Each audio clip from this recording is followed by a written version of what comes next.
Fala pessoal, estamos chegando para mais um episódio do Futecast, o podcast Flash Score, sempre com um convidado, sempre com muita informação e claro, a característica que você já conhece do Flash Score, que é sempre com muito dados, números e informações. Bom, vamos chamar nosso time para começar. Hoje eu estou acompanhada com mais dois integrantes do time Flash Score Brasil, o Ricardo. Aliás, olá, Ricardo, né? Porque senão eu tinha que falar bom dia, boa tarde, boa noite, porque depende aí do horário que o pessoal tá nos ouvindo. Olá, Elaine, bem-vindos a mais um Footcast, o podcast Flash Score. Estamos no quarto episódio, hoje novamente um episódio, tal como todos, muito especial, com um convidado muito especial. É sempre um prazer, vamos ter mais de uma hora de conversa, uma conversa muito animada, muito boa, com uma figura muito boa do futebol brasileiro. É isso, também temos aqui, ó, integrante, Rodrigo Lazzarini, participando com a gente, caprichou ali no cenário, no fundo. Olá, Rodrigo, tudo bem? Olá, olá, Elaine, Ricardo. Um prazer aqui estar fazendo parte do Footcast, né? Uma grande honra bater papo com esse nosso convidado mais do que especial aqui para a gente falar muito de futebol, né? Prazer estar aqui no Footcast. Bom, é isso. Só lembrando, eu falei, o cenário do Rodrigo, só para a gente ressaltar É. mais uma vez para você. Se você está ouvindo na plataforma digital, a gente também tem plataformas com imagem. E daí a gente vai falar de algumas telas vão aparecer. Se você está ouvindo, a gente vai deixar o link na descrição para você ter acesso depois a essas imagens também que a gente vai comentar por aqui. Bom, e agora então vamos ao nosso convidado mais do que especial. Já agradecer desde o início a presença, a disponibilidade para estar aqui conversando com a gente, o técnico do Coelho, atualmente técnico do América Mineiro. Aliás, ontem veio de um jogaço, buscou o empate, empatou com 2-2 num clássico mineiro. Wagner Mancini. Wagner, obrigado pela disponibilidade, participação. É uma honra ter você aqui com a gente. Obrigado a todos vocês aí, é uma satisfação estar aqui para falar de futebol, que é o meu mundo, é a minha vida, né? É sempre muito bacana quando a gente abre qualquer linha e qualquer canal de comunicação para que a gente possa indagar, falar sobre aquilo que está acontecendo. Acho importante isso também para nós profissionais. Bom, eu vou até pedir licença aqui para os meninos para começar para fazer um resumão, que é como você está entendendo essa sua temporada, esse início de temporada no comando do América, vendo os resultados, uma Sul-Americana já com playoffs também. Como que você vê esse seu trabalho agora nessa temporada no América? Então, sobre nossa temporada aqui, o América iniciou muito bem o Campeonato Mineiro, mas que obviamente não serve muito para parâmetro daquilo que a gente iria enfrentar no segundo semestre ou um pouco antes da metade do ano. É importante sempre frisar que o estadual ele é importante quando você sabe utilizar, e a gente foi muito bem no estadual, chegamos à final contra o Atlético, que foi nosso adversário de ontem, fizemos um ótimo campeonato, acabamos vice-campeões. Aí iniciamos a Copa do Brasil e a Sul-Americana, na Copa do Brasil sempre sem muitas dificuldades, até pelos adversários enfrentados, a não ser, logicamente, o Inter, que foi eliminado nos pênaltis. E no Campeonato Brasileiro, infelizmente, a gente iniciou muito mal, né, com algumas derrotas e em jogos que nos chamaram a atenção, porque o América, em momento algum, vinha jogando mal, mas não vinha conseguindo somar pontos, e agora a gente está numa fase de recuperação dentro do Campeonato Brasileiro, que é muito difícil, porque todos os times, principalmente esse ano, estão muito equilibrados, muito equiparados, e isso tem nos chamado muita atenção para que a gente possa desenvolver rapidamente esse trabalho de transição, para que a gente não deixe para o segundo turno. E sempre que você está correndo atrás de alguma coisa, há muita influência do lado externo, né? E por isso a gente tem que conviver com isso. O América é um clube que até pouco tempo atrás nunca tinha conseguido se manter na primeira divisão, e esse é o terceiro ano consecutivo que nós estamos, e é importante também lembrar isso daí. O América nunca disputou todos esses campeonatos que tem disputado, e isso também serve para a gente como um incentivo muito grande, mas ao mesmo tempo a gente também às vezes tem que lembrar essas pessoas que fazem o entorno do América que realmente não estavam acostumados a isso. Boa. Ô, Wagner, eu queria voltar um pouquinho na sua carreira, né? Voltar, obviamente, do tempo, quando você estava terminando a sua carreira como jogador, um excelente volante, a gente sabe de muitos títulos.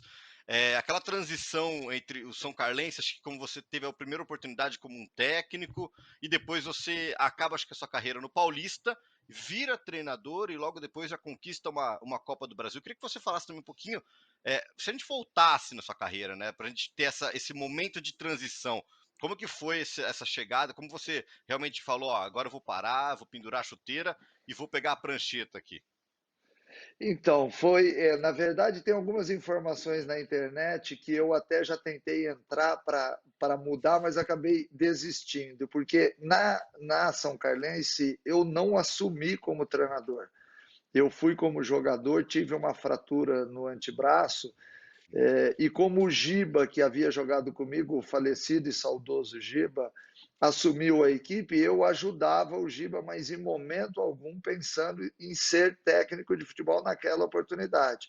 Isso foi em 1999. Eu só viro técnico em 2004 no Paulista de Jundiaí. Clube que eu havia jogado por mais de 3 anos, naquela fase onde a Parmalat pegou. Acho que aí o primeiro teste de uma empresa dentro do futebol foi ali no Paulista de Jundiaí, né? Aliado ao Palmeiras, né? Que era a Parmalat. E como eu havia jogado na Parmalat, tinha muita amizade com todos eles lá, tinha ido muito bem no Paulista, eu, assim que saí do Ituano, foi me feito o convite para voltar. E quando eu recebi o convite, eu achei que fosse para continuar a carreira, né? Porque eu já estava com 38 anos, e aí veio o convite para ser técnico, e naquele momento eu tinha apenas 24 horas para responder, porque o Zete, então técnico, tinha chegado ao vice-campeonato paulista e estava se transferindo para o Guarani de Campinas, né? Então abriu a possibilidade.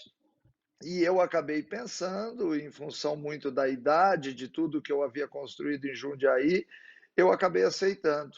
Aceitei e me tornei técnico de futebol 24 horas depois de encerrar a carreira, ou seja, não tínhamos naquela oportunidade nenhum curso específico para técnicos no Brasil, e eu acabei assumindo, e curiosamente, 11 anos após a minha volta para Jundiaí, o Paulista conquistou a Copa do Brasil. Então foi tudo muito rápido na minha carreira, e a partir daí, obviamente, que eu passei a estudar muito, a me qualificar sempre e a todo ano, de alguma forma, porque eu acho que isso é muito importante para quem dirige os times de futebol, seja no Brasil ou fora dele.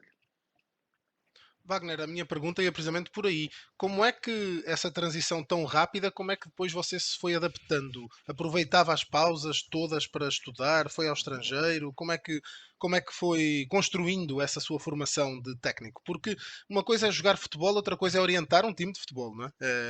Não Pode tem... parecer que é, mesmo, que é um salto muito simples, mas acredito que não seja assim tão simples. Nem sempre funciona bem com todo mundo. No seu caso, correu bem. No meu caso, sim, mas eu sou quase como uma exceção no meio, né? Porque o caminho correto seria eu parar de jogar futebol, me qualificar, né, para que depois eu pudesse entrar no mercado de trabalho. E isso aconteceu de uma forma diferente. Eu fui chamado, fui contratado já para dar treinos no dia seguinte. E a minha sorte, entre aspas, né? É que eu sempre fui um atleta dentro de campo que estive voltado para a parte tática, para tudo aquilo que se resume em parte a vida de um técnico de futebol. Então eu era um atleta muito dedicado, que sempre conversei muito com o treinador, que orientava muito, na maioria dos clubes, sempre como o capitão da equipe, e eu acho que isso acabou me dando uma bagagem muito grande. Embora eu não pensasse durante a minha carreira de atleta em ser técnico de futebol, eu sempre anotei muita coisa que aconteceu comigo. Assim como eu anotava meus gols, eu anotava também várias coisas, né? De treinamentos até jogos onde nós usamos o sistema tal. Então, isso acabou, de certa forma, me dando uma boa possibilidade de uma base, né? E conforme eu assumi o Paulista de Jundiaí e a coisa foi dando certo, eu fui tentando contatos com técnicos e com amigos meus espalhados por todo mundo, que eu naquele momento sabia que seria muito importante, né? E um deles foi com o Mauro Silva, que jogamos juntos na base do Guarani de Campinas, e o Mauro, naquela oportunidade, já estava também quase no final da carreira dele, mas ainda no Deportivo La Coruña, e o Mauro me passava muita coisa daquilo que estava acontecendo lá na Espanha, né, na Europa como um todo, e sempre que possível eu pegava o telefone, porque nós não tínhamos naquela época uma internet tão rápida e tão fácil como hoje, e procurei me atualizar dentro daquilo que tínhamos, né? Assistia muitos jogos, assistia jogos europeus, mas também assistia muitos jogos aqui no Brasil, porque muitas vezes a pessoa acha que a Europa vai te dar todas as respostas, e não é assim, porque nós estamos num outro país, a gente vive um outro clima, a gente vive uma outra cultura. Lógico, temos aqui uma influência muito grande, uma imigração muito grande. Eu mesmo, a minha família, né, imigrantes italianos, mas acima de tudo a gente tem que entender qual é o cenário, e eu mergulhei fundo no cenário brasileiro, né? Óbvio, com isso tudo que eu acabei de contar aqui da Europa, fiz algumas viagens também, fiquei por vários momentos acompanhando os times europeus, mas é importante também quando você olha para o mercado interno e você. Porque, para mim, uma das coisas mais importantes para um técnico de futebol, além da capacitação, é ele conhecer o jogador, né? E eu, graças a Deus, eu mergulhei muito nisso, eu conheço muitos jogadores e isso, de certa forma, me ajuda muito, por exemplo, quando a gente vai para uma outra equipe e tem que tirar um coelho da cartola. Você tem que ter a peça certa, às vezes, para encaixar no seu sistema de jogo. Wagner, a gente falou um pouquinho de quando você foi jogador, agora técnico, mas você também teve uma passagem como coordenador, né, do São Paulo. Queria também que você falasse como foi esse passo, esse convite para mudar. Foi em 24 horas também? Como que foi? Pensou com um pouco mais de calma? Também não foi fácil de tomar decisão, não, e foi somente por 9 meses, né? O meu contrato com São Paulo era por um ano, e acho que foi muito importante. Foi uma época da minha vida, talvez, onde eu virei a chave de muitas coisas, porque eu passei a entender um pouquinho mais o que pensa o dirigente, porque ao invés de ir para o banco de reserva nos jogos, eu ia para as tribunas, sentava lá com toda a diretoria e eu passei a enxergar um pouco diferente como o diretor, o presidente, essas pessoas, né, o torcedor de uma maneira geral, enxergam o jogo.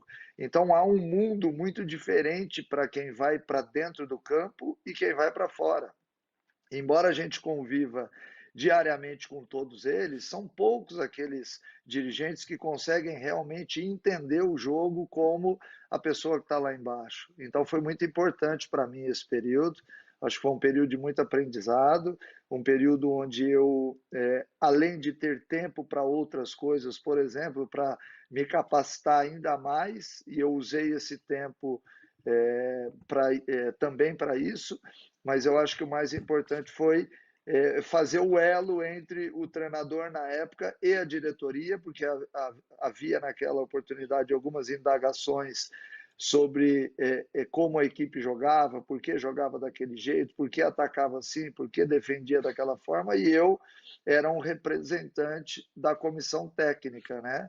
Para que pudesse passar para eles todas aquelas dúvidas que normalmente eles têm ao longo do jogo, porque embora a gente esteja diariamente juntos, mas poucos são aqueles que acompanham os treinamentos e conseguem enxergar aquilo que está sendo desenvolvido em campo. Bem interessante isso daí também. Agora, Wagner, você citou a questão de você conhecer hoje a fundo, né? Obviamente, todos os jogadores, ainda mais a gente que está no meio, a gente conhece também, mas você, obviamente, tem uma comissão por trás. Hoje o América tem uma média de idade de 26 anos, né? Mas a gente tem jogadores, você tem jogadores como o Wellington Paulista, como o próprio Aloysio, o Juninho, o seu capitão, que são jogadores mais experientes. Como que é essa sua escolha de perfil? Você, obviamente, quando você começa um projeto, você vai encaixando essas peças, você realmente olha para uma coluna e fala, eu tenho que ter um cara no meio que consiga jogar nos dois lados do campo. Como que é essa sua escolha de perfil de jogador também? O extra-campo pesa, obviamente, também. Muito interessante a pergunta. Eu nunca tinha respondido essa pergunta e eu acho que ela é totalmente relevante para que você monte a sua estrutura técnica, tática dentro de um time de futebol. Então vamos lá. Eu, como fui um atleta que joguei até perto dos 40 anos, eu acredito que todos esses atletas, mesmo com mais idades, eles sejam importantes dentro de qualquer processo. Então, a escolha dos atletas mais experientes se vai na linha de que ele não pode me entregar só parte técnica e tática, ele tem que me entregar também uma boa liderança de grupo. E esses atletas têm. O Wellington Paulista, o Luiz, o Juninho, eles são realmente mosca branca no futebol, né? Porque são dotados de uma grande capacidade de liderar e de tornar o ambiente leve no dia a dia, que é o mais importante para a gente. Né? Porque ontem nós saímos de um clássico e daqui a 72 horas a gente tem outro clássico. E não tem como você respirar. Então eu preciso de alguns atletas que caminhem junto comigo dentro dessa liderança. Né?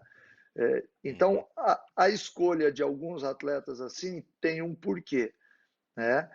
Os jovens são muito importantes porque eles geram vitamina todos os dias ao grupo.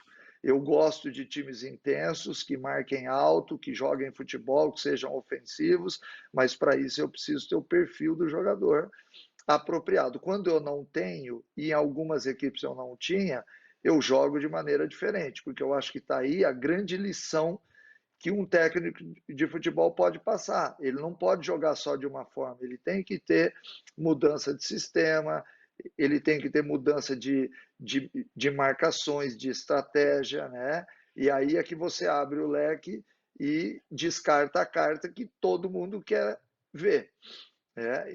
Então eu acho que essa mistura entre jogadores experientes e jovens, elas têm que acontecer no futebol, porque o jovem, ele se desenvolve muito em campo jogando, mas a maior parte das vezes ele também tem a oportunidade de se desenvolver escutando o mais velho. Também aí na parte de jornalismo, em outros setores, mas no futebol o mais velho sempre abraça o jovem, porque ele já foi jovem um dia, ele sabe o que ele passou, então é uma dificuldade que todos eles já viveram na vida. Então, para a montagem de um elenco, eu olho muito isso. Eu gosto de alguns mais velhos que tenham boa influência, gosto dos mais jovens porque eles me dão a intensidade que eu quero e gosto também de ter uma faixa dentro do elenco com jogadores que não sejam tão velhos e não tão novos, para que você construa um elenco capaz de enfrentar uma temporada em momentos difíceis, por exemplo, como o que o América está vivendo, muita gente optaria só por jogadores mais velhos. E eu fiz o contrário. Eu optei por jogadores mais jovens porque eu via que o América estava jogando bem e precisava talvez de um pouco mais de intensidade novamente. Então, dentro da escolha que a gente faz ao longo sofrer E o- algum tipo de alteração ao longo do ano, mas é importante que a mensagem passada seja sempre a melhor possível. É Wagner, interessante isso, né, Ricardo? está aberta uma janela de transferências. Olhando para o seu time, para o momento, está ultrapassado mais de um terço, né? Estamos num terço do campeonato. Ahm, o que é que falta ao seu América para ser melhor? Vai ao mercado? Como é que vai atacar esta janela de mercado? É importante porque você tem que montar uma estratégia não só para os jogos, também para a janela, porque o América é talvez o menor orçamento da Série A. Então nós temos que, e nós já atacamos a janela há quase um mês atrás, que também faz parte de um planejamento montado dentro da diretoria. Eu tenho no América uma diretoria muito atuante, né? Um presidente, o Salum, que é um cara do futebol, que enxerga muito de futebol, então por isso a gente está muito alinhado e o América já acertou algumas peças importantes. É óbvio que eu não posso aqui revelar antes delas serem apresentadas, né? Eu peço até desculpa por isso, mas acho Mas pode dar uma importante pista. que esse segredo seja mantido até para que todo o marketing e tudo mais funcione nos clubes, né? Mas assim, é óbvio que o América perdeu algumas peças interessantes e ele precisa, por exemplo, de mais dois extremos, né? Precisa de mais um jogador de meio campo, ele precisa de mais um atacante. Então, em cima disso, a gente vai buscar. A janela este ano ela foi diferente no Brasil. Né? Ela meio que se assemelhou àquilo que é feito na Europa. E a gente teve um pouco de dificuldade, porque todo mundo estava acostumado no momento dessa dificuldade de ir no mercado e buscar alguns atletas, e esse ano nós não pudemos fazer isso, né? Então, passou-se também a estudar um pouquinho mais o mercado, o tempo da janela, as outras divisões, aquilo que eu disse que eu faço muito, que é olhar muitos jogos, analisar muitos atletas, ter um banco de dados com a minha equipe, os clubes também tiveram que fazer, né? Para que a gente, logicamente, quando a janela abrir, nós possamos acertar mais do que errar. Porque sempre há um risco de você, numa janela como essa, cometer algum tipo de erro aí e não se fortalecer. Estamos a falar de 5 contratações, pelas contas daquilo que falou, mais ou menos. 5 contratações, é isso que a gente espera. Eu acho que com 5 nomes o América vai retomar aí o campeonato, desde que as peças sejam as peças que a gente sabe que virão, né?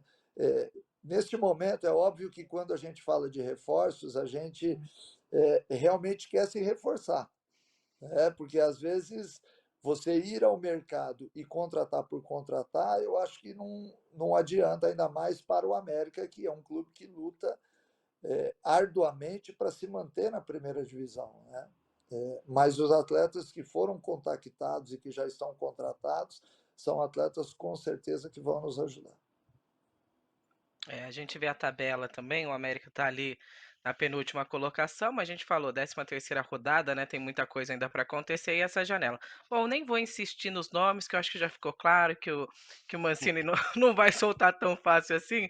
Mas durante sua resposta, Wagner, você falou de trabalhar com uma pessoa que é do futebol. E a gente sabe que em clubes brasileiros, nem sempre do presidente aos diretores são pessoas ligadas ao futebol, que tem uma história com o futebol, muitos outros vêm de outras carreiras e acabam ocupando cargo administrativo e tudo mais. E isso, às vezes, como a gente fala, embaraça um pouco o meio de campo, né? Esse trato de quem é do futebol, de quem espera uma coisa, com o cara que está pensando mais no marketing ou no dinheiro. Você já passou por outros times, já teve outras experiências? Qual que é o grau que você vê dessa dificuldade de ter mais pessoas no futebol brasileiro que de fato tem essa história no futebol e um entendimento do futebol para lidar com vocês, que são técnicos e que precisam organizar uma equipe? Essa vai ser uma resposta um pouco polêmica, mas eu não vou fugir dela, não, porque eu acho muito importante você passar a verdade daquilo que a gente vive, né? O futebol, ele ainda no Brasil, ele é tocado por diretores amadores, porque nenhum deles se profissionalizou para aquilo. São abnegados, são pessoas normalmente que cuidam das suas empresas e que estão dentro do futebol.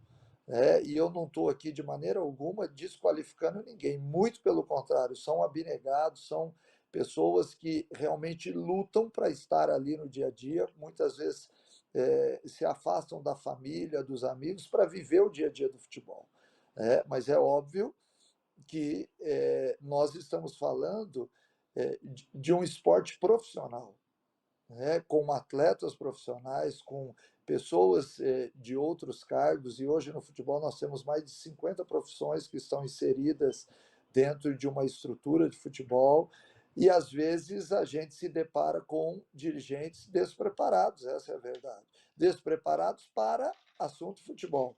Não quer dizer que eles estejam despreparados para aquilo que eles fazem dentro do clube, porque às vezes são ótimos administradores, são ótimos em outros setores também, que são importantes dentro de uma estrutura. E eu, felizmente, aqui no América, tenho o Salum, que já está há muito tempo no futebol, que conhece jogadores assim como eu, que discute em alto nível comigo sobre todos os assuntos referentes a futebol, a parte tática e tudo mais. Então, o Salum é um cara diferenciado, né? Não quer dizer que em outros clubes também não hajam, há também, né? Porque muita gente ao longo do tempo se desenvolveu para isso, mas existem alguns outros dirigentes que estão um pouco distante disso, mas que reconhecem que isso é importante, né? Eu não dominar aquele assunto não quer dizer que eu seja ignorante ou especialista, né? Significa que eu posso ir até certo ponto. Então, aos poucos, o futebol brasileiro ele tem se profissionalizado, que eu acho que é o caminho, né? Muita gente entendeu que precisa estudar. Nós estamos vivendo uma outra geração no planeta, né? De muito estudo, de muita qualificação. As pessoas estão buscando mais e mais. Eu acho que o futebol ele não pode fugir disso. Ele tem que estar inserido dentro disso, porém, o futebol de quem vive o futebol, ele é diferente de quem repercute o futebol. Eu vivo do futebol. Eu, desde os 16 anos, eu faço parte do futebol. Eu tenho 40 anos. Não quer dizer que eu esteja preparado para algumas outras funções, mas eu estou preparado para aquilo que eu faço. Eu estudo muito, me qualifico para aquilo que eu tenho 40 anos de experiência de campo. Outras pessoas são especialistas em outras áreas e a gente tem que entender para que isso seja o fortalecimento de uma equipe, de uma agremiação, todos dentro da sua área, para que esse clube, essa instituição funcione como time de futebol, que é o produto final de tudo isso. Isso é muito interessante, né? A gente vê também a evolução, né, Mancini? Aproveitando essa questão de evolução, a gente coloca também estatísticas, números. A gente está falando aqui da Flash Score, né, que é o maior site, aplicativo de dados do mundo. A gente tem mais de 100 milhões de usuários aqui ao redor do mundo. Então, assim, já aproveitar também, fazer aquele merchan, viu, Ricardo, aqui para galera se inscrever no nosso canal do YouTube, para deixar o like. Para quem ainda não seguiu a Flash Score nas redes sociais, tem que seguir. E agora, o Mancini, eu vou te fazer a seguinte pergunta. A gente está falando de estatística, a gente está falando de número. Hoje, eu queria que você falasse um pouquinho da estrutura de treinamento que você tem com o América, porque até aqui em off, né, um pouquinho antes de você chegar, a gente estava falando, ó, hoje os treinadores é uma coisa que você controla, você sabe se o jogador correu mais pela direita, correu mais pela esquerda, tem um GPS que você coloca no jogador. Como que a evolução da tecnologia também ajudou, né? Você que é um treinador que já vem com uma carreira longa, como que foi você ver essa evolução da tecnologia para você como treinador? Olha, eu vi com muita alegria, né? Lá atrás, ainda como atleta, quando se começou a fazer essa parte de análise, eram estudantes de universidades que tinham ou que estudavam na área de educação física. Então, eles iam para o estádio e ficavam marcando quantos passes certos, errados, lançamentos, chutes a gol, enfim. E aí, depois, eles compilavam todas as informações e entregavam aos clubes. E nessa época, todos ali achavam que isso era uma grande besteira. Todos. Né? Isso é Invariavelmente, eu interessante. escutei muito de outros profissionais: isso não vai levar a lado nenhum. O que adianta? Eu erro muito porque eu tento muito e tal. E, na verdade, a informação ela é importante e, quando ela chega para um grupo de pessoas, ela certamente vai ser analisada de forma diferente por todo mundo, porque é a interpretação da pessoa. Né? Então, hoje nós Uhum. temos, dentro da estrutura do futebol, muita informação, não só porque o GPS ele destrincha toda a parte física do atleta, como nós temos também câmeras que sites e softwares que acabam, de certa forma, destrinchando também o que o atleta fez em campo. E isso é muito importante para nós. Ao longo desses últimos 20 anos, a gente teve uma melhora considerável em toda a estrutura, exatamente por isso, porque o departamento de análise, junto com o departamento de fisiologia e outros departamentos, vieram com muitas informações para a gente. No começo, essas informações elas chegavam e não eram bem digeridas, mas aos poucos todo mundo foi entendendo que ela era essencial ao futebol. Por exemplo, na parte de GPS, na parte física, fisiológica, nós temos como saber se um atleta está à beira de sofrer uma lesão. Né? Como nós também Olha só. temos muitas informações se ele não está se dedicando ao máximo dentro de campo como ele poderia. Porque nós temos como fazer isso daí. Em primeiro lugar, porque eu estou ali constantemente com o atleta dentro de campo, e quando eu cruzo as informações, eu sei se o atleta poderia dar mais em campo ou não. É lógico que existe um componente nisso tudo, que é o componente emocional, que pode tornar um atleta com perna pesada ou perna leve ao longo de um jogo, a partir do momento em que a parte mental ajudar ou prejudicar. Então, eu Total. já vi atletas que estavam bem fisicamente que não conseguiram jogar e pediram substituição. Isso é a parte emocional do atleta que a gente não pode deixar de considerar em momento algum. Então, hoje, os clubes eles têm muita estrutura e a cada dia tem mais informações, assim como nós. Eu me Exato. lembro que, quando eu era solteiro, não existia celular, a gente tinha que usar o orelhão nas ruas com fichas, não era nem cartão ainda. Então, a vida mudou. Hoje todo mundo tem É, celular e tem gente que tem 2 ou 3 celulares, né? exato. Mas é importante a gente, neste período de evolução do planeta, a gente saber acompanhar. É importante que você tenha uma breve noção de tudo aquilo que está acontecendo, e eu busco muito isso nos clubes. Eu sou, entre aspas, enxerido, porque eu vou no departamento de fisiologia, eu quero saber o porquê, eu vou na análise, eu converso com todo mundo, eu questiono demais, porque eu acho que isso faz parte do crescimento, não só meu, como de todos os profissionais. Nós fazemos no América, assim como em outros lugares, reuniões periódicas para que todo mundo possa falar e apresentar aquilo que está soltando para todo mundo, porque hoje o atleta ele recebe no celular dele tudo aquilo que ele fez de bom e de ruim nos jogos após a partida. Então, há um mecanismo muito rápido de interpretação obviamente, isso é repassado a todos. Então, eu vejo isso como futuro. Eu acho que não tem como nós que vivemos hoje nesta fase do planeta ficarmos alheios, por exemplo, a informações. Agora, como nós vamos usar a informação que talvez seja o teor da pergunta. Como é que eu vou usar a informação? Eu uso a informação, eu capto tudo de todos os departamentos, sento com a minha comissão, né? E aí a gente analisa cada um, mas Wagner Mancini, converso com o atleta quase todos os dias.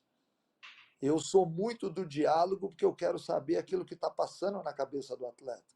Porque às vezes a informação que vem é fria, com números, às vezes não se reflete aquilo que o atleta está passando. Ou às vezes o atleta tem algum tipo de problema e é por isso que as informações estão daquele jeito. Então, eu acho que você conversar com o atleta faz parte do diagnóstico que a gente faz quase que diariamente com todos eles. Acho que você estabelece uma ótima conexão, que é importante para todo treinador, para que o atleta possa, cada dia que passa, estar mais aberto a informações e a passar realmente aquilo que ele está sentindo. Ora, Mancini, você falou aí no início da nossa conversa de entender o ambiente, referiu que era muito importante para si perceber a realidade do futebol brasileiro, mesmo tendo como referência o futebol europeu, o futebol estrangeiro, de uma forma geral, e também referiu o mundo em que vivemos, e o mundo em que vivemos ele é global. O Brasil passou de 2013 arrancar um brasileirão só com técnicos brasileiros para, por exemplo, este ano arrancar com metade dos técnicos brasileiros e metade estrangeiros. Como é que o Wagner Mancini, técnico do América Mineiro, olha para esta nova realidade? Neste momento são 6 técnicos portugueses, mais Vozvoda, estamos a falar de 7, 8 técnicos estrangeiros no Campeonato Brasileiro. Você acredita que acrescenta, traz qualidade, novas escolas? Nem por isso? É uma questão de moda? Qual é a sua opinião? Eu acho que o que acontece no mundo, no planeta, de uma forma global, chegou no Brasil. Porque nós, brasileiros, sempre rodamos pelo mundo árabe, pela Ásia, em alguns países da Europa também. Nós tínhamos muita entrada em Portugal. Hoje, os portugueses têm muita entrada aqui no Brasil. Eu acho que o Brasil, essa vinda dos técnicos estrangeiros, ela foi interpretada de forma errada, porque nós hoje fazemos parte deste mundo global. O Brasil também é um atrativo para técnicos estrangeiros, tanto é que vários estão assim como para jogadores. Nós nunca tivemos tantos estrangeiros jogando nos times brasileiros como agora. E eu vejo isso como um intercâmbio extremamente saudável. Assim como eu já tive a oportunidade de ir para Dubai, nos Emirados, de treinar, joguei no Catar, joguei no Japão.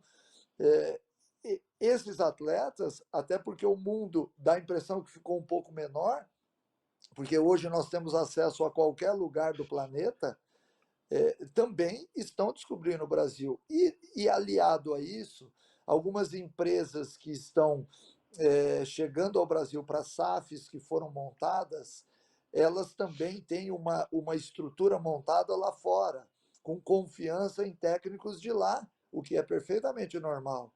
Eu sinceramente, fico um pouco chateado quando eu ouço algum tipo de crítica a isso, porque isso acontece, são as imigrações que a gente sempre viu acontecer.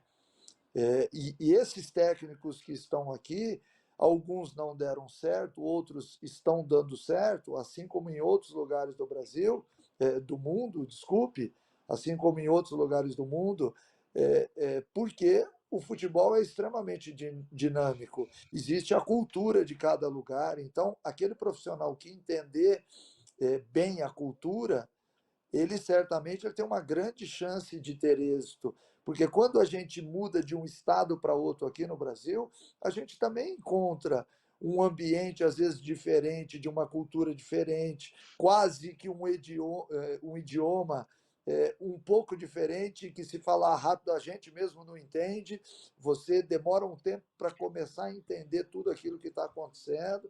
Então, eu acho extremamente saudável. É o futuro, é a realidade que a gente está vivendo. Então, eu sou um cara que vou, talvez, um pouquinho diferente aí do pensamento da maioria das pessoas, que eu sinceramente não entendo por quê, porque se o mercado lá de fora está aberto para a gente, ele tem que estar aberto aqui também. A única ressalva que eu faço é que durante quase 10 anos nós ficamos sem qualificação no Brasil e o mundo inteiro passou a pedir uma qualificação que nós não tínhamos e nós acabamos perdendo o mercado lá de fora. Esse é um ponto que tem que ser considerado, tem que ser discutido. A UEFA conseguiu, através do Michel Platini, no mundo árabe, na Ásia, em alguns outros lugares, estabelecer que nós tínhamos que ter uma licença que aqui no Brasil ainda não tinha, e nós perdemos o mercado lá de fora. Então, isso, de certa forma, chateou muita gente aqui no Brasil, porque a gente foi impedido de trabalhar lá fora e nós, consequentemente, começamos a perder o mercado interno também. Que esse é um outro fato, é um fato político, mas o intercâmbio eu acho extremamente saudável.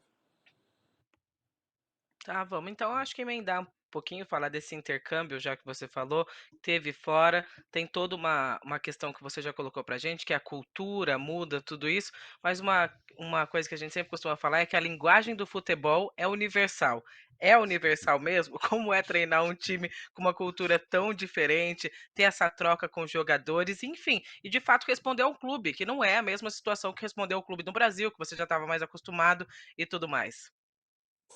Não tenha dúvida que cada lugar tem a sua cultura, e eu acho que isso é muito importante. Eu vou citar alguns exemplos aqui para que todo mundo entenda. Eu já passei 4 vezes pelo Vitória, e desde que eu fui para o Vitória, eu já sabia, porque eu, na época de atleta, enfrentava muito o Vitória. E o Vitória tinha sempre times muito rápidos. Os times de destaque do Vitória sempre foram times de transição, de velocidade. E quando eu cheguei no Vitória, lá em 2008, eu encontrei um time de posse de bola. E um time que vivia uma situação difícil naquele momento, e por isso eu havia sido chamado. E eu rapidamente mudei, pedi alguns atletas, levamos na época 9, 10 atletas, e eu mudei o conceito do Vitória, e o Vitória fez um excelente campeonato brasileiro. Ou seja, eu cheguei e me vi diante de uma equipe que não tinha a característica que a torcida aceitava. E como eu já vinha com isso na cabeça, eu sentei com os dirigentes e fiz com que eles entendessem que seria necessário isso. Beleza, fizemos e deu certo. Em outros lugares, por exemplo, eu não consegui montar aquilo que eu queria, porque nós tínhamos um elenco muito caro e não tinha como fazer a troca. Aí eu tenho que me adaptar ao sistema. Eu tenho que tentar, dentro daquilo que eu conheço como futebol, fazer com que aquela cultura seja preservada e que dê resultado. Por exemplo, no mundo árabe, quando eu fui para o Al Nassr, já como treinador, eu encontrei uma equipe com atletas já um pouco envelhecidos e com uma maneira de jogar também que eu achava muito recuada na época, né? Então eu tentei modificar um pouco, fazer com que este time jogasse de uma outra forma, até que veio o presidente para mim e falou: Mancini, a nossa cultura aqui sempre foi essa e essa, e eu procurei me adaptar à cultura. Só que lá nós enfrentamos um outro problema. O jogador árabe, ao menos nessa época era assim, acredito que hoje ele já esteja mais profissionalizado, mas naquela época a gente só podia marcar os treinos de tarde, porque de manhã só apareciam 5, 6 atletas. Então havia sempre um desgaste muito grande você ir para o seu centro de treinamento e dar treino para 6 jogadores. Então nós tivemos que entender isso também. Isso faz parte da cultura árabe. O atleta, de manhã, naquela oportunidade, ele tinha que ir para armas, que é o exército, ou para a universidade. Então ele só tinha a parte da tarde ou da noite para fazer o treino, porque eles não eram profissionais. Então tudo isso você começa a entender e você tem que se adaptar. Eu acho que essa é uma das grandes lições que eu aprendi no futebol, que cada lugar tem algumas coisas que são excêntricas dali e que você não pode fugir a ela.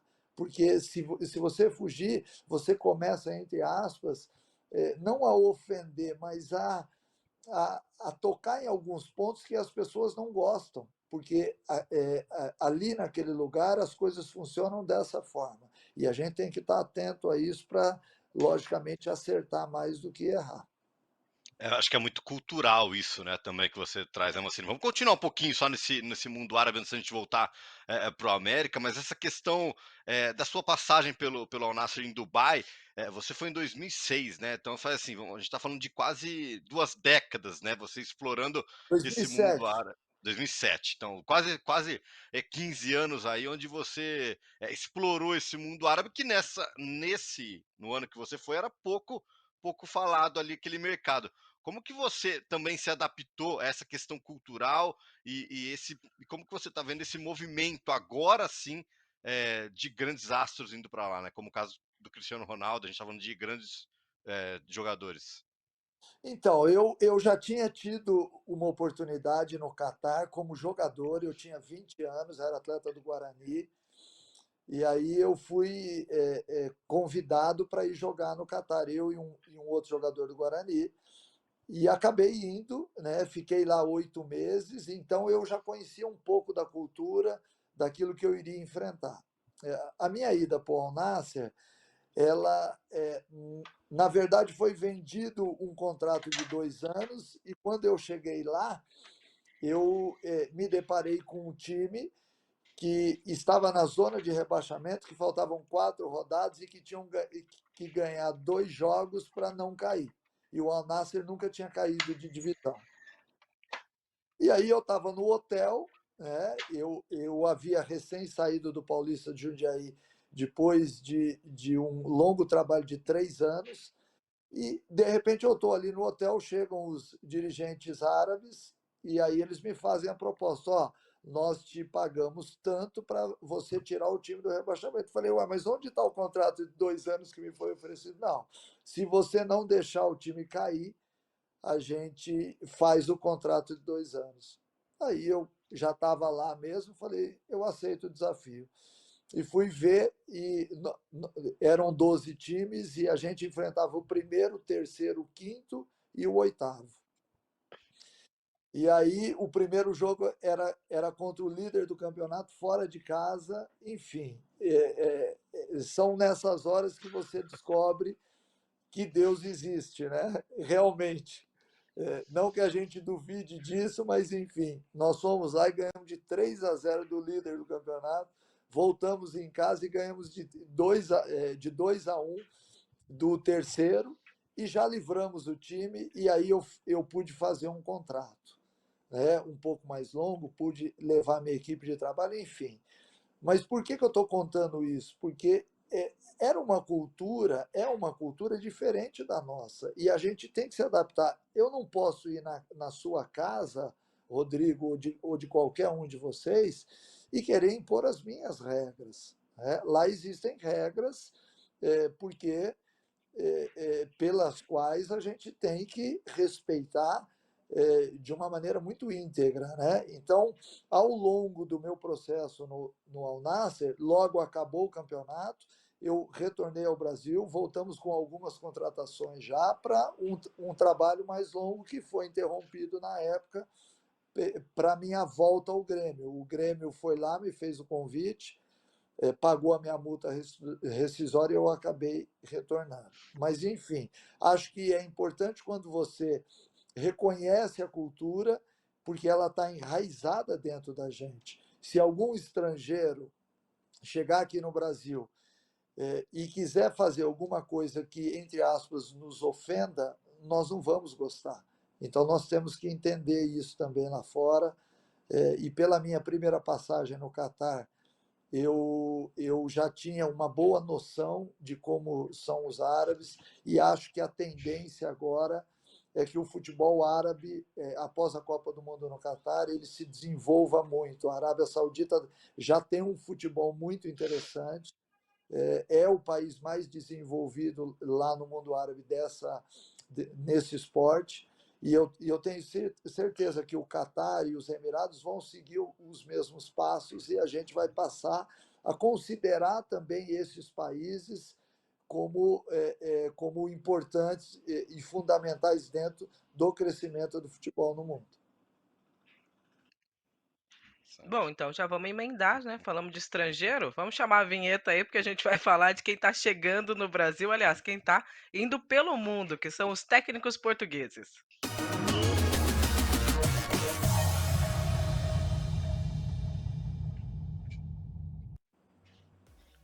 Não tem como, Ricardo, você não iniciar esse tema. Tem licença poética para começar. Licença de nacionalidade, não é isso? Apesar do meu coração já ser muito brasileiro, a nacionalidade ainda é portuguesa. Wagner Mancini referiu aí a essa questão da Arábia Saudita. Quando nós olhamos para o futebol da Arábia Saudita, dos 4 maiores clubes da Liga Saudita, 3 neste momento já têm técnicos portugueses. Nuno Espírito Santo foi campeão, venceu a Copa da Arábia e também temos neste momento Luís Castro, uma saída que deu aqui alguma polémica, mas pelo facto de Luís Castro do Botafogo estar em primeiro, Luís Castro no Al Nassr e também Jorge Jesus, surpreendentemente, supostamente ia ser o selecionador da Arábia, falava-se muito disso, mas afinal acabou por ir também regressar a um clube que ele conhece bem. E portanto, dos 4 maiores clubes, neste momento, 3 são treinados por técnicos portugueses. Portugal é um dos maiores exportadores de técnicos do mundo. O Wagner Mancini já referiu isso, que não olha muito a nacionalidades, mas como é que olha para esta leva tão grande? O técnico português está no mundo inteiro. Temos uma imagem aqui na nossa tela para quem nos está a ouvir. Os técnicos portugueses conquistaram pelo menos 7 títulos ao redor do mundo. Temos campeão da Liga Saudita, campeão da Liga dos Emirados Árabes Unidos, da Liga da Indonésia, bicampeão em Angola, Copa da Turquia, Jorge Jesus, Abel Ferreira, que venceu quase tudo o que havia para ganhar a época passada. Wagner Mancini, como é que olha para este sucesso dos técnicos portugueses e para esta onda e como é que isto pode até servir de algum exemplo, eventualmente, para o Brasil, por exemplo? Olha, Ricardo, eu acho que isso é fruto muito de uma escola que se atentou ao estudo muito antes do Brasil e de outros países também, né? A escola portuguesa, a formação de treinadores em Portugal, ela é muito antiga, né? E eu acho que isso foi determinante para que o mundo olhasse para os técnicos portugueses, né? Porque há décadas atrás, enquanto aqui no Brasil nós ainda discutíamos outras coisas, os portugueses discutiam futebol nas universidades. E isso acabou gerando um conteúdo muito importante para todos eles. E não é só no Brasil que nós temos técnicos portugueses, a gente vê em todos ou em quase todos os países importantes do futebol. Então, eu acho que isso mostra realmente que esse estudo detalhado do esporte acabou rendendo a Portugal um espaço muito bom fora de Portugal. E a gente tem que aplaudir isso, porque você está estudando e se qualificando há tanto tempo, você tinha que ter lá na frente algum mérito para isso, né? E hoje a gente vê realmente alguns técnicos, e aí, obviamente, que nós não podemos generalizar, porque toda vez que a gente faz isso, a gente, de certa forma, comete algum erro. Não são todos os treinadores portugueses que deram certo no Brasil, não são todos que estão dando certo fora, mas tem uma boa parte que está dando certo, que são extremamente capacitados. Eu acompanhei muito o trabalho do Jorge Jesus aqui no Brasil, acompanho o trabalho do Abel, acompanhei do Luís Castro desde o começo, e o Luís Castro ele sofreu muito no começo com uma rejeição que talvez tenha sido para ele o estupim para que ele aceitasse a proposta de retornar lá ao mundo árabe, Então, eu acho que nós temos que analisar, e é por isso que eu não analiso nacionalidade, porque eu sou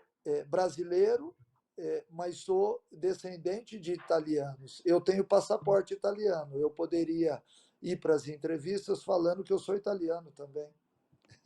Só para mudar a minha nacionalidade, eu acho que não é por aí.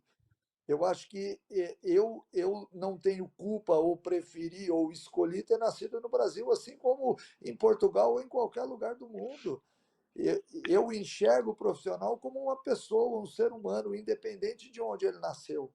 Acho que nós temos, aqui no Brasil, rapidamente, que olhar para isso, esquecer a nacionalidade, porque todo mundo tem uma grande oportunidade de contribuir com quem está do lado. Se esse do lado for Espanha, Israel, Arábia Saudita, que seja, mas acho que o mais importante é isso. Mas, voltando à pergunta direcionada, acho que o estudo nas universidades de Portugal sobre futebol acaba rendendo frutos, e esses frutos são muito bem aproveitados por todos os treinadores. Isso é Mancini, bem. você falou que acompanha. Posso fazer uma rapidinho?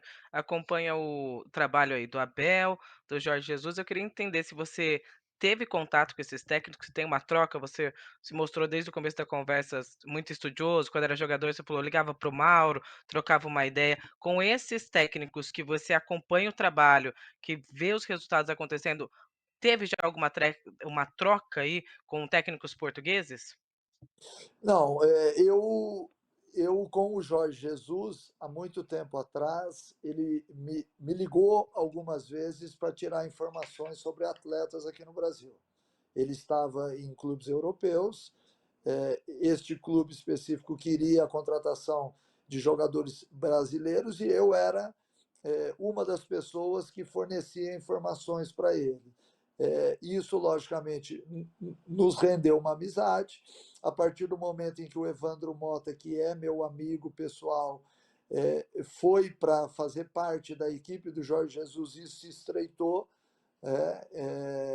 Eu com o Abel não tenho nenhum tipo de relacionamento, me dou muito bem com o Luiz Castro, gosto do Luiz Castro, acho um cara extremamente estudioso, foi resiliente, sofreu no Botafogo, passou por uma fase difícil, depois vinha muito bem, escolheu sair.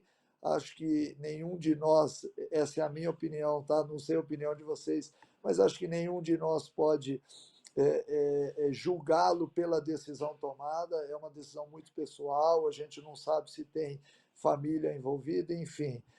Mas com os técnicos citados aí, o que eu mais tenho contato é com o Jorge Jesus. Interessante agora a gente falar também, né, Ricardo, justamente essa questão de clube, jogadores aí. Agora, acho que o Wagner pode falar um pouquinho mais para a gente da questão de técnicos, né? Assim, como que ele vê também essa questão. Já mencionou a parte do intercâmbio, agora é uma pergunta que a gente tem que falar realmente, essa questão dos treinadores, e o Wagner já falou. É, os brasileiros também indo para fora, né? Como você também vê, Wagner, esse intercâmbio cultural entre os dois, né, não só entre os dois países, mas globalizado, né? Eu acho que agora que nós já temos a licença que ela é exigida lá fora, aos poucos a gente vai voltar a ter o mercado, né?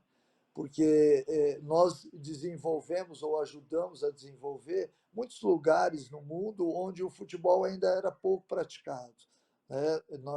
Nós, brasileiros, temos uma semente plantada no Japão através do Zico e de tantos outros que foram para lá, Oscar, Zé Sérgio, Everton, enfim, Regis, que é meu auxiliar, ele também foi muito cedo para o Japão. Nós temos sementes plantadas pelo Evaristo de Macedo, pelo Rubens Minelli, pelo Zagallo, pelo Parreira e tantos outros que eu posso estar esquecendo o nome, que desenvolveram futebol na Arábia, no Catar, no Kuwait, nos Emirados Árabes, assim como em outras partes do mundo, né? Então, eu acho que a importância que nós tínhamos lá atrás ela pode voltar a acontecer a partir do momento que todos nós hoje estamos qualificados. E para que todo mundo entenda, a UEFA ela acabou determinando que para se trabalhar em alguns lugares do mundo você tinha que ter uma licença, que no Brasil nós não tínhamos essa licença. Então isso, de certa forma, acabou atrapalhando. Você julgar que nós não temos bons treinadores no Brasil, eu acho que teria um excesso aí. Nós temos grandes profissionais aqui. O Brasil ganhou 5 títulos mundiais com técnicos brasileiros, com jogadores e com técnicos brasileiros.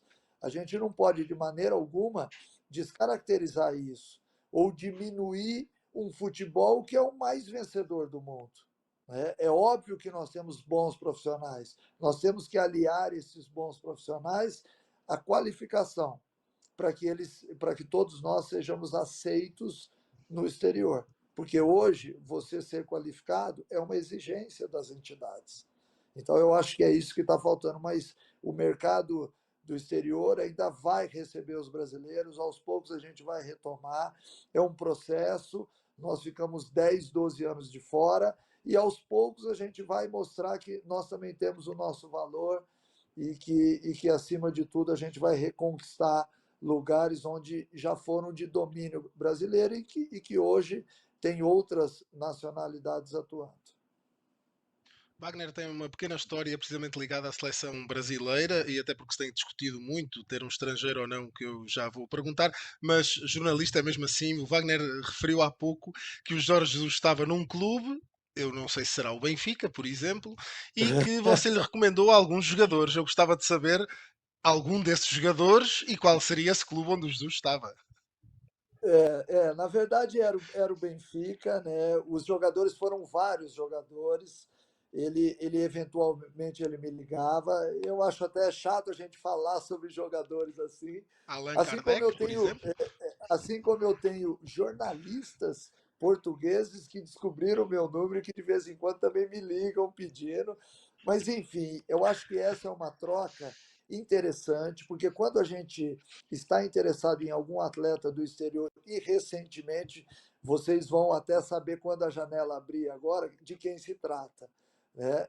Porque recentemente, há 2 semanas atrás, eu liguei para um outro profissional pedindo informações, porque eu acho que o mais importante quando você quer fechar algum ciclo dentro de uma contratação, você tem que conversar com quem vive com o atleta no dia a dia, que é o que o Jorge Jesus fez. Eu liguei para um outro profissional brasileiro que está no exterior e ele me deu ótimas referências de um atleta e o América está tentando a vinda desse atleta. Né? Então, isso acontece muito e acho importante que aconteça. Assim como eu disse anteriormente que o mundo está um pouco menor, que hoje a gente tem acesso a todos os lugares do mundo, também isso vale para o futebol. As informações elas são importantes. Por mais que a gente abra a internet hoje, abra o Google ou qualquer site, você tenha informações de quantos jogos fez o atleta, de quantos gols, de quanto tempo ele jogou, ou seja, de todas as valências que são importantes do atleta, mas a mais importante para mim é você ligar para um profissional e saber como é o dia a dia desse cara. De como ele reage a certas situações, de como ele está lá, se ele está feliz nesse país, porque às vezes a gente se depara com isso, às vezes a pessoa não está preparada emocionalmente e profissionalmente para mudar de país. E recentemente eu tenho inúmeras histórias de atletas que foram, por exemplo, para a Ucrânia, para a Rússia, para outros lugares e não sabem ao certo o que vão encontrar lá. 8 meses de frio, em alguns momentos eles não conseguem nem sair de casa, então há ali uma depressão que se aproxima e o cara para de render. Então é importante você saber para onde eu vou, qual é a cultura desse lugar, o que eu vou encontrar lá. E nada melhor do que você pegar o telefone e ligar para os amigos. E quando não são amigos, tornam-se amigos, porque o futebol acaba unindo a gente. Wagner, vamos voltar um pouquinho, até na relação com o Luiz Castro. Ele foi o nosso primeiro entrevistado aqui no primeiro episódio do Footcast e a gente teve uma conversa muito sincera com ele e ele falou da relação com a torcida, né? Aquele primeiro momento, tem muita crítica, muita cobrança. Você já passou por grandes equipes e também já passou por momentos em que a torcida forçava um pouquinho mais, cobrava um pouquinho mais. Eu queria entender como que é essa relação sua com a torcida depois de algumas experiências. Eu acho que principalmente no Corinthians foi uma coisa que veio muito à tona, a imprensa discutiu muito isso, se a torcida joga ou a torcida não joga, como que é essa questão, como você lida com essa questão da torcida em relação à cobrança do time e nessas experiências que você já teve. Olha, eu acho que são dois pontos distintos. A cobrança da torcida ela é importante. O que não é importante que a gente tem que conter é a violência. Né? A violência hoje ela está muito inserida dentro do futebol e, por exemplo, quando eu vou embarcar ou eu desembarco num aeroporto, eu ser ofendido, eu acho que está errado. Eu acho que isso, essas invasões, todos os excessos, eu acho que está errado. É porque se eu for para o aeroporto agora e começar a ofender qualquer pessoa, com certeza eu vou ser preso. Né? Então, que a lei seja para todos. Eu não posso voltar de um compromisso profissional e ser ofendido dentro do aeroporto. Eu acho que o Brasil já chegou num ponto onde a gente não pode aceitar certo tipo de coisa.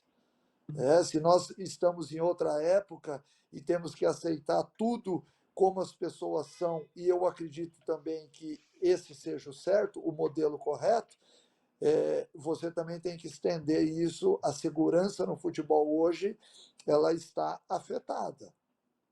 Eu tenho dito isso nas entrevistas e até peço licença aqui para falar sobre a insegurança que muitos profissionais vivem hoje no futebol, que não pode acontecer.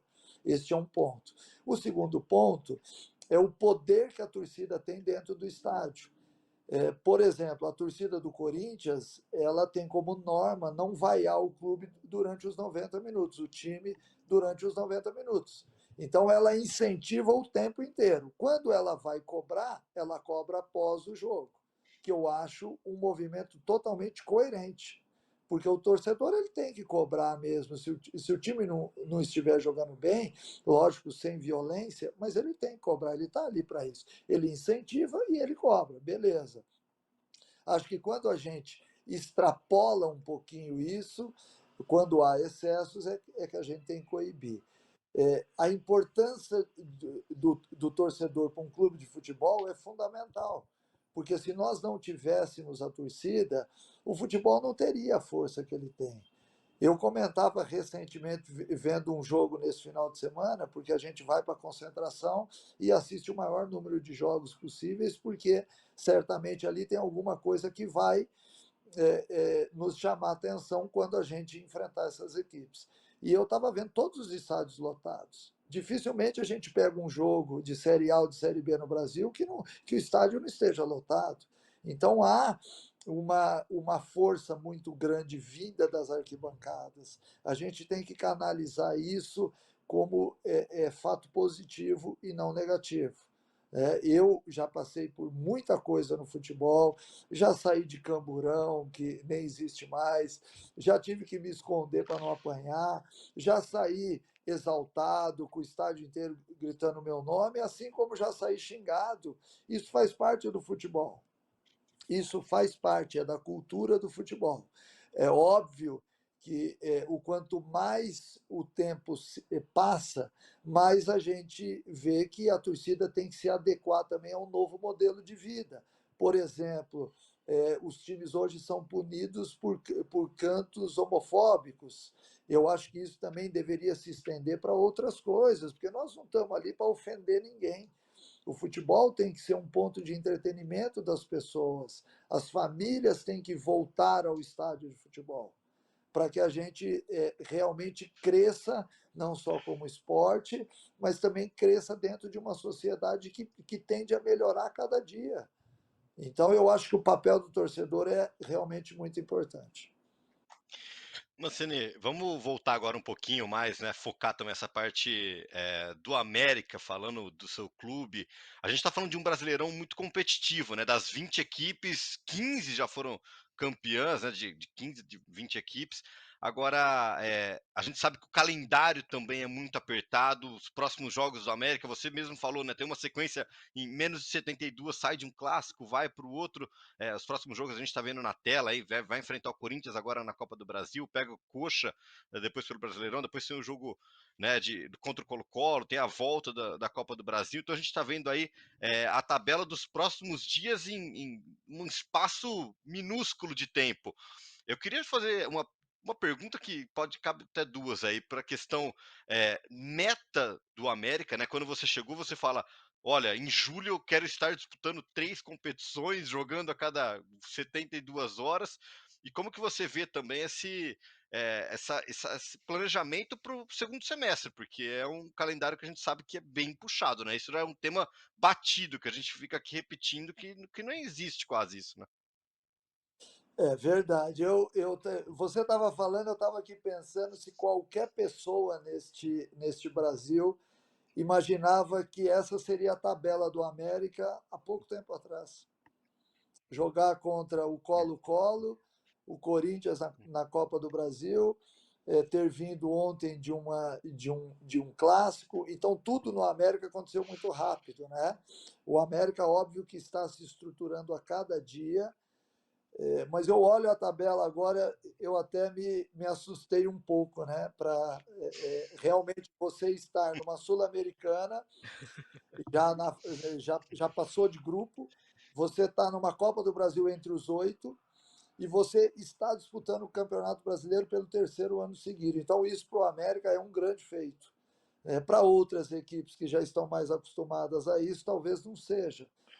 Mas para todos aqueles que vivem o América e sabem o quanto a gente aqui faz as coisas bem feitas para que elas realmente repercutam, a gente fica feliz, né? O América tem, em 15 dias agora, 2 jogos diante do Corinthians pela Copa do Brasil, buscando uma semifinal de Copa do Brasil. Tem o Colo-Colo no Chile, com o segundo jogo também daqui a 15, 20 dias, aqui em BH, que também não deixa de ser um fato inédito. E tem o Coritiba no nosso caminho, buscando a melhora no Campeonato Brasileiro da Série A. E quais são as nossas metas? Na Sul-Americana, sinceramente, com todo respeito, nós vamos com um time alternativo. E isso já está decidido, porque o América não tem condições de disputar 3 competições do jeito que está, com a mesma equipe. A gente tem que trocar o time, e eu troquei o time na quinta-feira, agora, diante do Peñarol, lá no Centenário, e a equipe foi lá e venceu a partida. Então, hoje nós temos um elenco bem equilibrado, não temos o melhor elenco do Brasil, mas nós também não temos o pior. Então, nós temos um elenco equilibrado que eu fiz questão, ao longo de todos esses meses até aqui, de exatamente fazer as trocas necessárias para que todo mundo jogasse de uma forma, com o companheiro, de uma forma confortável. Então, as trocas que foram feitas, inclusive no Campeonato Mineiro, foram exatamente para isso, para que a gente chegasse nesse momento. Então, nós estudamos o nosso ano, nós planejamos o nosso ano. A gente não contava, por exemplo, com essa situação no Campeonato Brasileiro. Nós perdemos 2 jogos contra Cuiabá e Internacional com o jogo na mão, que a gente poderia ter 6 pontos mais, e hoje a gente teria 15 pontos e estaria ali no meio da tabela. Então, pensando, né, e respondendo a pergunta de forma objetiva, na Sul-Americana, vamos com o time reserva. Na Copa do Brasil e no Brasileiro, vamos com força máxima. A Copa do Brasil, porque pode nos dar muita coisa, não só na parte financeira, como até vaga em Libertadores. E no Campeonato Brasileiro, que é a sustentação do nosso orçamento. A gente depende do Campeonato Brasileiro para que Sul-Americanas, para que Copas do Brasil e Libertadores seja possível. Então, a gente depende muito do brasileiro. O brasileiro é o nosso carro-chefe. Wagner, você acredita que este será o melhor momento para defrontar o Corinthians e que está aí uma oportunidade de ouro de ficar nos últimos 4 da Copa? Rapaz, a pergunta, eu entendi a pergunta e ao mesmo tempo eu vou te responder, não em cima do muro, mas tentando te dar uma finta, né? Como é enfrentar o Corinthians bem ou o Corinthians mal? O Corinthians é o sinônimo, é como se nós fôssemos usar qualquer exemplo, enfrentar o Corinthians bem é muito difícil, mal também é muito difícil, porque o Corinthians ele ressurge exatamente nesses momentos. E a gente não pode deixar de considerar isso. O Corinthians, na quarta-feira aqui, talvez ele venha tumultuado, mas isso é o que gera no Corinthians uma força extra, porque eu tive lá dentro e eu sei muito bem o que pensam as pessoas lá dentro, o que a torcida faz, a torcida joga junto, e enfrentar o segundo jogo lá no Itaquerão, diante de 50 mil pessoas gritando, esteja o Corinthians bem ou mal, também vai ser difícil. É óbvio que eu entendi a pergunta, é óbvio que se fosse qualquer outro time eu responderia de forma diferente, mas em se tratando do Corinthians, a gente não pode de maneira alguma pensar que nós vamos ter 1 centímetro de liberdade em campo, porque não vamos ter. Ainda mais com o Luxemburgo lá. Bom, Wagner, então acho que para a gente fechar, já que a gente está falando do América, você falou do Corinthians, eu queria que você falou, olha, Sul-Americana, não sei exatamente se a gente vai conseguir seguir pelo elenco que tem, pelo calendário que a gente tem. Aí você foi muito sincero em relação a isso, mas tem a possibilidade de vir aí os cinco reforços e tudo mais. Olhando para essas competições, então a gente tem Copa do Brasil, Sul-Americana você já abriu para a gente e Brasileiro. O que você vê aí nessa temporada pro América? Brasileirão, dá para permanecer na Série A? Copa do Brasil, avanço até tal ponto, vou brigar pelo título. Como que você vê essas competições? Então, até para ficar claro, não é que nós estamos abrindo mão da Sul-Americana, não, viu? A Sul-Americana, com o time alternativo, nós chegamos até aqui. Então, com o time alternativo, eu acredito muito até numa semifinal de Sul-Americana. Na Copa do Brasil, tudo pode acontecer. Eu sei que tem gigantes aí ao nosso lado, e se nós passarmos, a gente enfrenta o vencedor de Palmeiras ou São Paulo, que são dois outros gigantes, para chegar numa final com os gigantes do outro lado. Então, o fato de nós estarmos entre os 8 clubes já nos dá uma grande capacidade de jogar futebol livre, solto, porque não é fácil chegar até aqui. Nós sabemos o quanto é difícil, mas na Copa do Brasil tudo pode acontecer. A partir do momento em que eu cheguei a um título com o Paulista de Jundiaí vencendo 6 equipes de Série A, eu acho que tudo pode acontecer. Este é o meu pensamento. E no Campeonato Brasileiro, eu não tenho dúvidas que o América vai reagir e que vai se manter. Em qual posição? Hoje, pouco importa. Sinceramente, pouco importa. Acho que a manutenção da equipe na Série A é o mais importante para a gente. Mas eu acredito muito, tanto é que eu sigo o meu trabalho convicto e consciente de que nós enfrentaríamos dificuldades mesmo, como nós enfrentamos em 2021, 2022, não foi diferente. O América também figurou na zona de rebaixamento em algum momento e foi lá e deu uma arrancada, que é o que eu acredito também para agora. Wagner, eu tinha falado há pouco, enquanto o tema era mais a questão dos técnicos estrangeiros, e falámos da seleção brasileira. Tem-se falado muito da questão de Carlo Ancelotti e do Brasil ter um técnico estrangeiro. Por vezes refere-se que seria o primeiro estrangeiro. Bom, quando eu estava a fazer uma pesquisa sobre o Wagner e sobre técnicos portugueses e estrangeiros e tudo isso, acabei por esbarrar num nome, Jorge Gomes de Lima. Era conhecido como Joreca. Ele era português, foi tricampeão estadual pelo São Paulo e foi selecionador do Brasil. Ele orientou o Brasil junto com Flávio Costa, penso que era esse o nome do co-técnico, e eles orientaram a seleção brasileira por dois jogos contra o Uruguai, venceram esses 2 jogos. Tinha conhecimento dessa história, sabia que a seleção canarinha já foi, o Screte já foi treinado por um técnico português, ouviu falar no Joreca. Não conhecia essa história, mas achei bacana, né? Do Flávio Costa, sim, e talvez a imprensa no Brasil tenha dado maior destaque ao Flávio, mas é bacana saber que tinha um português ao lado, e é bacana a gente falar sobre isso também, porque Portugal é um país irmão para a gente. Eu acho que nós não temos que ficar falando de barreiras entre Brasil e Portugal. Até pelo mesmo idioma, nós temos na nossa história uma influência muito forte de Portugal. Eu sou do estado de São Paulo, em São Paulo tem muitos portugueses também. Enfim, eu acho que o mais importante é a gente saber que quem assume a seleção brasileira, que deve ser o Ancelotti, do qual eu já tive contato também, através do Falcão, que também é meu amigo, que é muito amigo dele. Eu tive a oportunidade já de visitá-lo, de acompanhar os treinamentos do Ancelotti, de conversar com ele.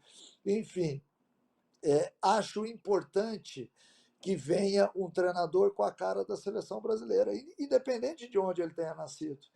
Independente, falo isso de coração aberto mesmo, que ele seja extremamente feliz e que ele possa fazer com que o futebol brasileiro possa voltar a vencer as competições.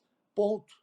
Isso acho que é o mais importante. Acho que, se falando de seleção brasileira, acho que a seleção brasileira hoje ela perdeu um pouquinho da conexão que tem com o povo brasileiro. Eu, sinceramente, eu acho que nós deveríamos conversar mais sobre seleção brasileira e saber qual é a distância que nós temos do povo brasileiro que realmente curte a seleção. Porque daqui a pouco vai ter um jogo da seleção brasileira onde muita gente vai deixar de acompanhar. Eu tenho isso na veia, eu assisto todos os jogos como eu assistia desde criança, mas eu vejo muita gente falando que já não se importa mais em assistir a seleção brasileira. A gente tem que resgatar isso de uma forma muito rápida, e que não seja só na Copa do Mundo, que a gente tenha a seleção brasileira como nosso símbolo maior do futebol no Brasil e como um dos símbolos mais fortes no exterior. Muito bom, Wagner. Primeiro a gente quer agradecer muito e a gente ia encerrar aqui, mas eu vou pedir até para quebrar o protocolo só um pouquinho, que você faz parte de um time que foi a Chape, que eu acho que por um tempo viveu aí como um time do Brasil, nesse momento de reconstrução. Naquela tragédia, eu infelizmente perdi um grande amigo, talvez o meu maior mentor, e você depois vai assumir esse time num momento muito difícil. Queria entender como foi para você isso, para a gente encerrar aqui, se foi uma responsabilidade, se foi um peso, se você se sentiu ali, presenteado com essa oportunidade, um time que foi abraçado pelo Brasil, mas que passava por um momento muito difícil. Olha, foi uma situação atípica na minha vida, né? Foi talvez o maior desafio humano que eu tive, né? Como ser humano, porque nós chegamos, em primeiro lugar, eu sou um privilegiado de ter sido escolhido, né? E eu digo isso de coração cheio de amor, de carinho por todos de Chapecó. Por quê? Porque nós realmente chegamos uma semana após a tragédia e encontramos uma cidade chorando ainda, com muita coisa visível nas ruas, né? E isso, de certa forma, afetou demais a cidade. E a reconstrução da Chapecoense, ela se deu muito por uma reconstrução humana também. Porque muita gente foca somente nos jogadores que nós perdemos.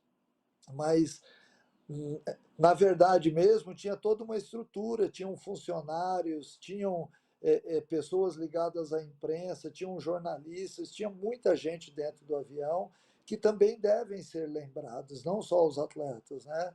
Porque foi um momento muito triste da história, mas que com carinho, com amor, com fraternidade, com solidariedade, a gente conseguiu ajudar. Eu dei a minha mão, assim como outras pessoas deram, e a Chape hoje está de pé novamente.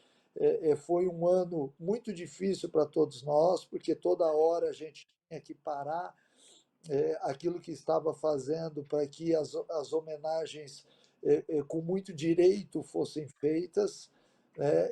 Mas aquilo, de certa forma, marcava muito as pessoas, né? O tempo passou, a Chape ela permaneceu durante um tempo na primeira divisão, hoje está na Série B, mas é um time querido por todos nós brasileiros. Eu fiz parte dessa reconstrução, mas a todas as pessoas que a gente conversa e toca no nome da Chapecoense, há um ponto de carinho em todas elas, e eu acho que isso é o mínimo que todos nós podemos ofertar a todos os habitantes de Chapecó, porque realmente foi uma tragédia, né, que obviamente que a gente não quer que aconteça, que eventualmente na humanidade vai acontecer, mas a gente quer sempre que não aconteça perto de nós, porque há um significado muito forte para todos. É isso, eu acho que assim a gente pode encerrar, agradecer o nosso Ricardo Oliveira Duarte. É sempre um prazer estar aqui com você, Ricardo. Prazer é todo meu, agradecer muito ao Wagner Mancini, agradecer ao Rodrigo Lazzarini, a ti, Elaine Trevisan, e mais um episódio muito bom do Footcast, o podcast Flash Score. Wagner, as portas estão sempre abertas para si. Muito, muito obrigado por ter aceitado este nosso convite, esta conversa.